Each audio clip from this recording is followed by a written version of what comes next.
Welcome back to SP Channel. Today we'll be discussing Final Fantasy. What is Final Fantasy? There was a time when you could have easily answered this question. You could have said RPG. But is Final Fantasy an RPG still till this day? Final Fantasy began in the late 1980s on the Nintendo Entertainment System, the NES. It was your classic turn-based affair. It actually set the standard for turn-based RPGs. Final Fantasy I for the NES was the golden standard. For many, it was the beginning of their introduction to what a role-playing game was. You had your classic knights, you had your classic swords and castles and dragons and villains and wizards and magicians, and it drew upon classic culture, the classic ideologies of what these fantasies were based upon. Over the years and over the sequels, Final Fantasy has delivered to us a more stylized cultural affair within its own world. So from part 1 to, what is it, part 15? Is that the current Final Fantasy? Final Fantasy 15? Over the years, the gameplay, the battle mechanics, the ideologies behind it, and the culture delivered to us, everything from the ground up has been changed within the game itself, within the franchise itself. I have a theory that every Final Fantasy installment takes place in a parallel universe, and that they're not connected to one another save for the namesake. With Final Fantasy I, you set the golden standard for turn-based combat. You have your characters lined up on one side, you have your enemies lined up on the other. Everybody gets a turn. That was great. They dabbled with the formula a little in Final Fantasy II. They changed it up to where everything that you used, if you were a stronger attacker, then you became, stronger with your weapons. You gained more HP. If you cast more spells, you got more MP and access to better spells.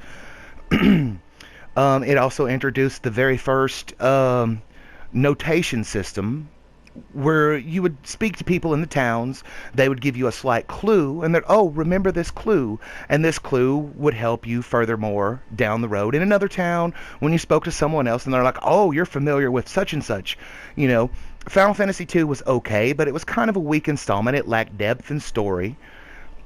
Final Fantasy III, of course, was the first Final Fantasy to introduce, I believe, summons and the job class system.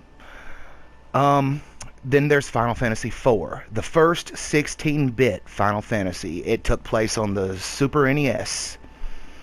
It was, for better or for worse, the golden standard which most JRPGs set their rules.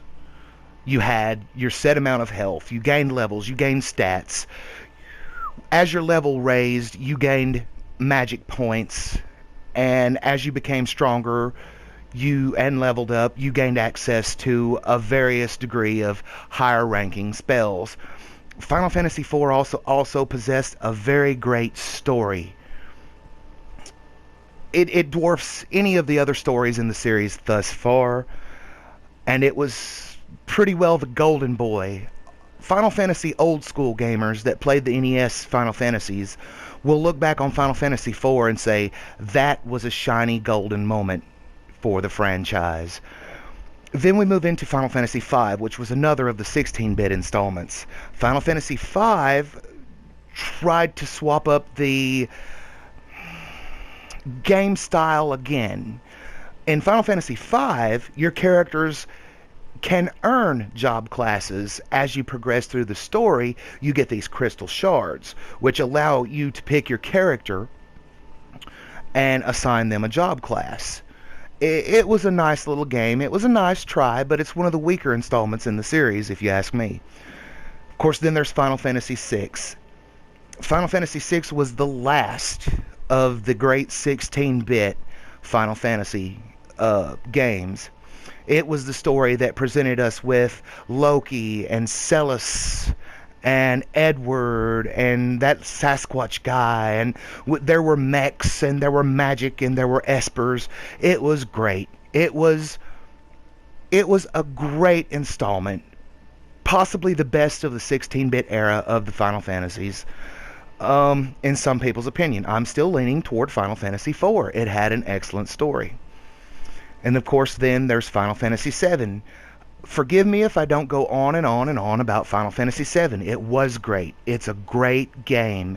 There's nothing that I could say about Final Fantasy VII that hasn't been said already by many people. I could go on and on. Some people declare it as the shiny golden moment in the entire franchise. I don't. I feel that Final Fantasy VII lacked story depth, where Final Fantasy IV had a more polished, thought-out story. But Final Fantasy VII was a great game. With Final Fantasy VIII, they took a drastic departure from any kind of logic or common sense. With Final Fantasy VIII, you had a magic system that was based on drawing magic. You would run into an enemy, you would run to this enemy, and you was, oh, this enemy has this particular spell. So there was this option in your menu called draw, and you would draw this magic from them. And that took your turn. And you only drew, like, was it one per turn or was it several per turn? I don't remember. But you would take this magic, and when you got so much of this particular magic, you could actually take this magic and equip it to your character's stats. So your attacks could be fire. If you equipped it to your attacks would have a fire bonus. Or your defense could have an ice bonus or a lightning bonus, which made you more resistant to that. It was a neat idea with Final Fantasy VIII. But in practicality, it didn't work because you would have your character where you wanted it. Then you would get into a battle where you had to use magic. So you would start casting magic, and the first thing you notice is when you cast this magic, it directly affects your stats because you no longer have the same amount of draws equipped to your status. So that was a huge problem with 8. People don't remember Final Fantasy VIII very fondly because of various, I wouldn't say flaws. For what Final Fantasy VIII was trying to do, it did it perfectly. People just didn't take to the changes as well as Square would have hoped. Then there's Final Fantasy IX. With Final Fantasy IX, you have a whole different ballgame. They're like, oh my, people didn't like Final Fantasy IX as much as they should have. We need to go back to the roots, but here we are in this 3D modern age. What do we do? So they went back to the dwarven character designs. They went back to the castle days, the dungeon days, the dragon days. They tried to incorporate a story. They tried to incorporate the classic feel and the look of the original series. And as a result, Final Fantasy IX was more well received by Western audiences. But there was something still lacking.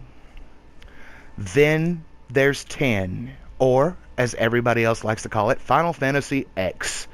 I haven't met anyone in actuality that actually calls it Final Fantasy X. Everybody calls it Final Fantasy X for some reason. And of course, that reason is well known.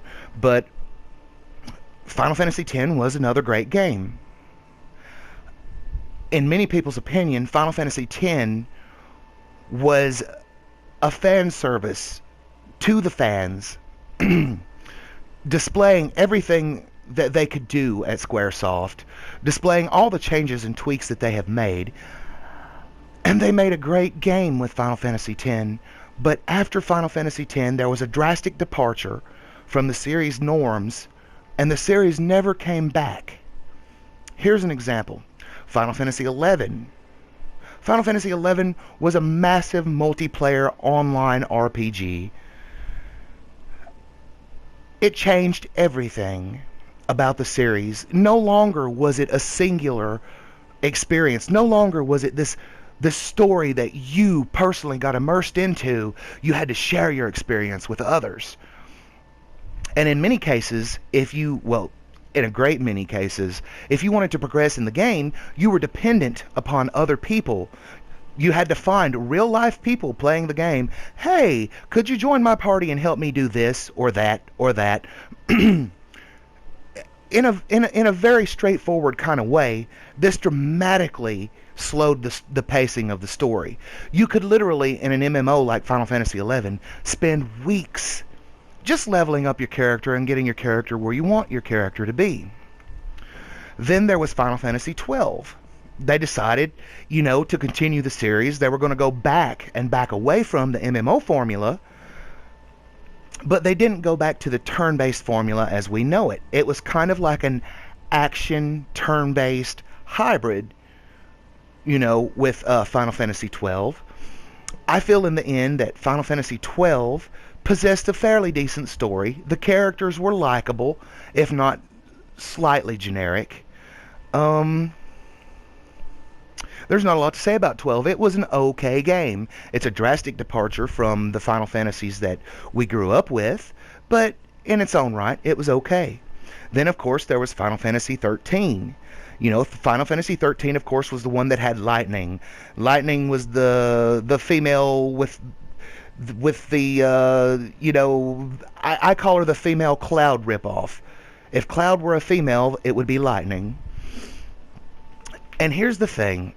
When you play as the character Snow, and you unlock the Shiva summon for the very first time, when this summon that you're familiar with, that you want to summon based on, you're fighting an enemy that would be weak to ice attacks, and you have to summon Shiva, and Shiva transforms into a motorcycle, I realize the game is based in the premise of fantasy, but I don't think I've ever had the fantasy of a woman that transforms into a motorcycle. I don't know what to say. And of course there was a sequel, 13-2. And of course then there was Final Fantasy 14, which was another venture into the MMO market. And of course, everybody that knows Final Fantasy 14 at first didn't do very well. Then they brought in another team to change some things, to rewrite the framework of the story. It's done much better. It's done much better. There's really not a lot to say about 14. Then there's 15. The most drastic departure from the roots of the series that I have thus far seen. If you've had the chance to look up the demo for Final Fantasy 15, I may even show a clip. I haven't decided at this point. But if you get a chance to see Final Fantasy 15, it is basically Kingdom Hearts 2.0. It plays like a Kingdom Hearts. It looks like a Kingdom Hearts. Everything about the game says it wishes it were Kingdom Hearts, except it plays like a stiff, choppy version of Kingdom Hearts. And I'm not going to say that it's going to fail. I may end up liking Final Fantasy 15. I will give the game a chance. The problem is, it's such a drastic departure because I've played the series since part 1. Part 1. And the series now is so different from the roots that I grew up in when I played Final Fantasy. I don't know what to think of the future of the franchise. There's a Final Fantasy name that has been associated with every type of game out there. There's a tactical RPG, which the Final Fantasy Tactics games are nice. I enjoy them. There's fighting games, Air Guys, for instance, with the Final Fantasy brand on it. There were Game Boy games which happened in a different universe than the series proper. There was the Dirge of Cerberus, if you remember that, which was something like an action shooter that starred Vincent.